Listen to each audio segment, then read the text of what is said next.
আমাৰ এই মহাপ্ৰভুৰ এক নাম অৰ্থাৎ চৈতন্যদেৱৰ যি এক নাম এই ধৰাধামত ৰাখি থৈ গৈছে।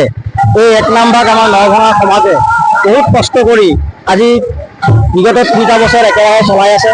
আৰু আগন্তুক দিনবিলাকতো আগন্তুক বছৰবিলাকতো এই এক নাম মহাপ্ৰভুৰ এক নাম মহোৎসৱ চলি থাকিব।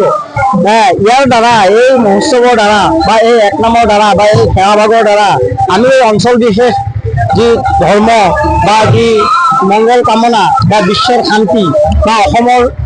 যি অমংগল দূৰ কৰাৰ কাৰণে এই আমি এক সেৱাভাগ আয়োজন কৰিছোঁ বা এই সেৱাভাগ আমাৰ চলি আছে বা চলি থাকিব। আমাৰ এই সেৱাভাগত আমাৰ নৰভঙা নৰসুন্দা বা এই অঞ্চলৰ মৰিগাঁও বিশেষ বহুত সমাজৰ পৰা ইয়াত ভকতবৈষ্ণৱসকল আহিছে আৰু আমাৰ যিবিলাক ঘৰত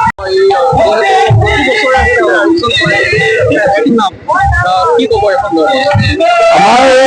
মহাপুৰুষ শ্ৰী শ্ৰী চৈতন্যদেৱে এই ধৰাধামত যেতিয়া আমাৰ এই ধৰ্মৰ জ্ঞানী হৈছিল,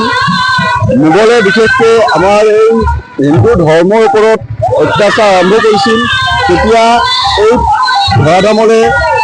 ভগৱানৰ অৱতাৰ হিচাপে শ্ৰী শ্ৰী চৈতন্যদেৱৰ অৱতৰণ হয় আৰু তেখেতে গুৰুজনাই আমাৰ এই হিন্দু ধৰ্মটো ৰক্ষা কৰিবলৈ এক নাম হিচাপে আমাৰ মাজত হৈ যায় আৰু সেই এক নাম দি আমাৰ যাতে আমাৰ এই গোটেই অসমৰ যি অপায় অমংগল বা যি ধৰক দুৰ্যোগ সকলোবিলাক